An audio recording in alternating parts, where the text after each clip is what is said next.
हुआ है तो आप किस तरह से उसको वेल देखिए, इस तरह के हादसे सबके साथ ही होते हैं और ऐसा नहीं है कि मैं टीजिंग का शिकार नहीं हुई या किसी टाइम पे मुझे दबाने की या डोमिनेट करने की कोशिश नहीं की। हर लेवल पे होता है। पर्सनल लेवल पे सबसे पहले माइल्ड तरीके से आपके घर पे ही शुरू हो जाता है, जहाँ पे आपके लिए अलग रूल्स होते हैं, आपके भाई के लिए अलग रूल होते हैं। वो भी किसी ना किसी तरह से उनका जो मनोबल है, प्रोत्साहन है, वो एक जो गर्ल चाइल्ड है उसका जो मनोबल है, प्रोत्साहन है, उसको किसी ना किसी तरह से डैमेज किया जाता है, चाहे वो डायरेक्ट तरीके से ना हो।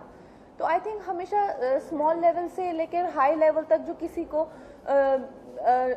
पिंच कर देना या किसी को गाली दे देना लड़की को, वो तो फिर फिजिकल लेवल पे है and which is the criminal act. लेकिन जो क्रिमिनल एक्ट नहीं भी लगता है, जो कि बहुत माइल्ड है, is are also very equally serious issues. Definitely, yes yes. और आपने किस तरह से हैंडल किया है? Well I remember as a kid, जब मैं शायद 13 या 14 ईयर ओल्ड थी, तो बाइक पे कुछ लड़के आए थे और मुझे कुछ पीठ पे मार के चले गए थे। तो ऑब्वियसली बहुत लोग तो भाग गए, but I kept crying on the road for at least half an hour because it was really hurting. तो आई थिंक उससे डील करना तो शायद बच्चों के हाथ में नहीं होता है। तो I think parents have to be understanding. Mother should be talking to girls, and the girls should also able to find some sort of support and understanding in the environment. और इसीलिए ये शो है कि हमेशा ज़रूरी नहीं होता कि आप अपने जो जिस तरह के आपके हादसे होते हैं, आप खुद ही अगर उसके लिए खुद तो सभी उससे डील करते हैं, तो इसके लिए फिर शोज़ की या इसकी क्या ज़रूरत है? खुद से तो डील करना ही पड़ता है, राइट? रिगार्डलेस आप चाहिए नहीं चाहें, खुद से तो डील करना ही पड़ता है। लेकिन कैसे उनकी सराउंडिंग्स, उनके पेरेंट्स, उनको खासकर हमारी सोसाइटी में, what I feel is whenever a girl gets teased or even raped or even bad things happen to them, they are made to feel responsible for that. तो हमारी सोसाइटी को has to be a lot more sensitive towards girls or kids or anyone who is a bit more fragile and sensitive. So I guess that's the idea of this show. That's right. अगर बात की जाए तो आगाज होने जा रहा है कंगना से, तो क्या हम हर एपिसोड में एक नई सेलिब्रिटी को देखेंगे जो महिला होगी, या फिर कोई खास कारण रहा है जो आपकी तरफ से हो जो कंगना पहले एपिसोड में है? I think very rightly said by Kangna कि कहीं ना कहीं this shows exactly everything that she spoke कि what we're trying to do is we're trying to inspire the youth and the parents कि there needs to be a good relationship between both of them, जहाँ पर सारे बच्चों का हक है कि अपने पेरेंट्स से ये सारी बातें डिस्कस कर सकें, और एक पेरेंट्स का फ़र्ज़ बनता है कि वो एक ऐसा रिलेशनशिप बनाए अपने बच्चों के साथ कि उन्हें एक कंफर्ट लेवल हो कि वो चुप ना रहें ऐसे इंसिडेंट्स के बारे में और अपने पेरेंट्स से चीज़ें डिस्कस करें. एंड आई थिंक बहुत अप्रोप्रिएट है to have Kangana in our first episode to kick off the show, क्योंकि ये I think on a personal front also she is been a very empowering woman. From everything that she's done, she comes from a small town, she's not from the industry, and she's made a very good mark for herself and a very good place for herself in the industry. And even from the from all the roles that she's played, from Tanu Weds Mannu to Rajo to now Queen. Control yourself.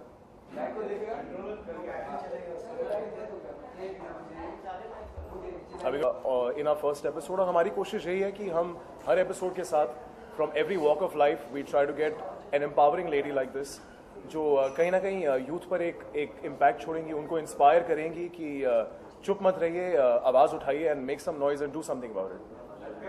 Yes जी हाँ, मैंने उनका actually I saw promo couple of months back and I thought it was damn cool. मुझे बड़ा interesting लगा जिस तरह से वो शुरू होता है, she is crying and you think कि पता नहीं क्या होगा, but it unveils into a very interesting story जहाँ पर she's I believe that she's on a honeymoon and she's come alone and she kind of explores herself and her own persona. So very excited for the film. I'm really looking forward to seeing it. आगे आप बड़े पर्दे पे दिखाई देंगे तो क्या कभी कंगना के साथ आप फिल्म करना चाहेंगे? जी हाँ, आई थिंक मेरी खुशनसीबी होगी कि मुझे इतनी बेहतरीन एक्ट्रेस के साथ अगर काम करने का मौका मिलेगा. जी जी.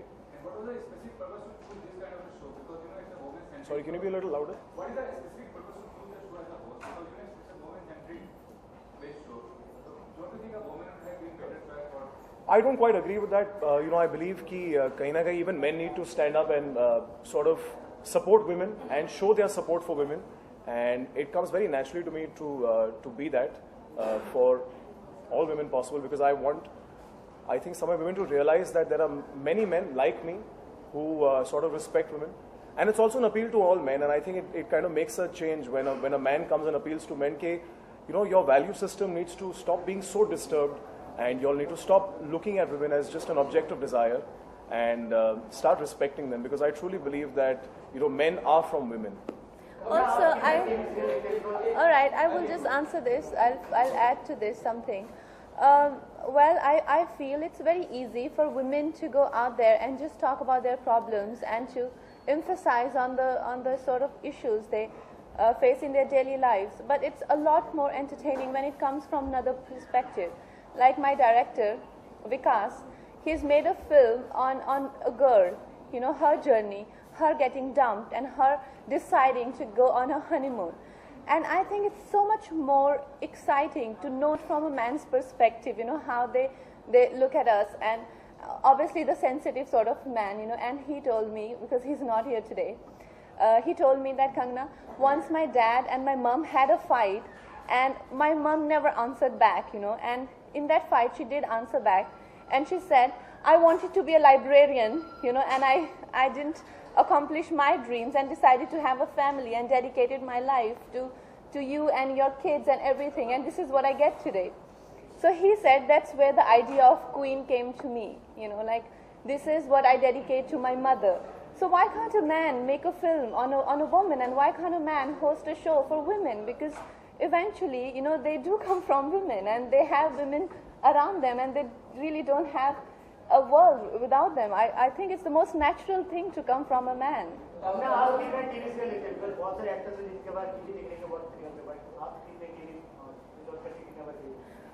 Well, I won't say that I do follow everything on TV, and I think with me the problem is that हम लोग ऐसा नहीं कर सकते कि ये अब एपिसोड देखा तो अगले सैटरडे भी देखें, हो सकता है इस सैटरडे टाइम हो, अगला सैटरडे नहीं हो, लेकिन जब कोई चीज़ काफ़ी पॉपुलर हो जाती है तो हम देखते हैं, और जब दूसरों से रेकमेंड की जाती है, then yeah, some of it I do watch. Bollywood में बॉलीवुड की बात करें, लोग कुछ टाइम से काफी सारी टीमें के ऊपर मूवी आ रही है, तो यू थिंक जो बॉलीवुड का सब्जेक्ट है, मतलब वुमेन पे ज़्यादा डोमिनेट हो रहा है? I think the contemporary makers are doing different things, and ये तो बात है कि जो एक भेड़ चाल है वो बंद हो रही है और लोग अलग अलग काम कर रहे हैं. ज़रूरी नहीं है कि लड़कियों पे ही फिल्म बने, जैसे जो क्वीन की कहानी है, ये it's not about one girl, it's about one person and deciding and taking a decision and standing up for herself, for himself. It could have been anything, anyone. Like when my brother saw it, younger brother, he thought to completely related to the character of the girl. So at the same time, I think people are doing unconventional things, and which is great, because high time, and we are tired of watching those same films, action and then 2 comedy scenes and then 5 songs and 1 item number. Isn't it like overdose of those sort of films?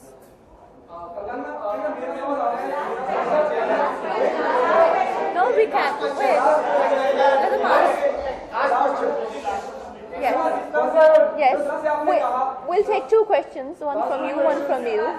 आपने कहा कि आप fighter हो, हम सब जानते हैं, जैसा आपका कैरियर ग्राफ है, जिस तरह से इंडस्ट्री में आई और जो मकाम आपने हासिल किया है, महिलाओं को लेकर शोषण हर जगह होता है, चाहे प्रोफेशनली या पर्सनली घर पे आने का होता है. क्या आप मानती है बॉलीवुड में भी महिलाओं का शोषण होता है, और अगर होता है कभी आपके साथ इस तरह कुछ हुआ है, और अगर हुआ है तो आपने कैसे हैंडल किया है? Well, जैसे आपने कहा कि पूरी सोसाइटी में ही महिलाओं का शोषण होता है, तो बॉलीवुड कौन सा सोसाइटी में नहीं है? यहाँ पे भी महिलाओं का शोषण होता है. सबसे ज़्यादा शोषण तो यही है कि जो सैलरीज हैं उनमें इतना ज़्यादा डिफरेंस है. ज़रूरी नहीं है शोषण फिजिकल लेवल पे हो या मेंटल लेवल पे हो. शोषण ये ओपनली होता है कि जितना लड़कों को पे दिया जाता है, सेम उनके काउंटर पे को उसका 30% भी नहीं दिया जाता है. तो मुझे नहीं लगता जब वो उतना ही डेडिकेशन से काम करती हैं और उतना ही डेडिकेशन, उतने वर्किंग आवर्स, उतना सब कुछ उनको, तो फिर उनकी सैलरीज इतनी कम क्यों हैं हर लेवल पे? I think is a very big this thing. extortion. So what was your question? Last question. Last question. Last question, please. आपकी फिल्म जो है रिलीज होने वाली मार्च में और इलेक्शन का भी माहौल चल रहा है इस समय, आपसे जानना चाहूंगा बीइंग अ सिटीजन क्या चेंज देखना चाहिए इस बार आप इलेक्शन में और क्या आप भी कहना चाहिए अपने फैंस से इसका वोट करने के लिए? वेल मैं चाहती हूँ कि हाँ मेरी सबसे ये गुजारिश है कि सब वोट करें और चेंज तो बहुत सारे देखना चाहेंगे हम, उनमें से ये एक है कि इंफ्रास्ट्रक्चर सुधर जाए ताकि सब नागरिकों को बहुत अच्छे से फैसिलिटीज़ मिलें और definitely for I personally feel कि the senior citizens in this country जैसे कि जो ओल्डर लोग होते हैं उनकी मेडिकल सर्विसेज फ्री होनी चाहिए और उनके लिए ओल्ड एज होम्स बिल्कुल भी अच्छी कंडीशन में नहीं है. So that is one thing that there are many areas which need work, but I think especially older people are really ignored in this country. So that is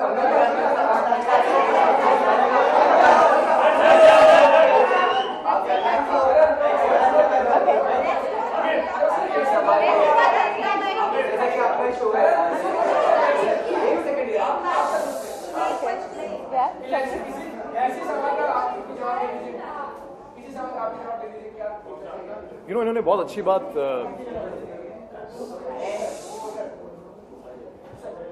I think she is a very good point कि जो हमारी country में जो old लोग हैं उनको वाकई ignore किया जाता है. बहुत सारी कंट्रीज में आप बाहर देखते हैं कि नर्सिंग होम्स होते हैं, बहुत सारी फैसिलिटीज़ दी जाती हैं सीनियर सिटीजन्स को जो यहाँ पर इग्नोर की जाती हैं. So I think that would be a good starter. और जनरली वी ऑल नो कि भ्रष्टाचार तो इस देश में कम है नहीं, तो बड़ा अच्छा लगेगा कि अकाउंटेबिलिटी हो of the taxes that we all pay. And somewhere or the other, the entire utilization of the money that's given out to state governments starts getting utilized.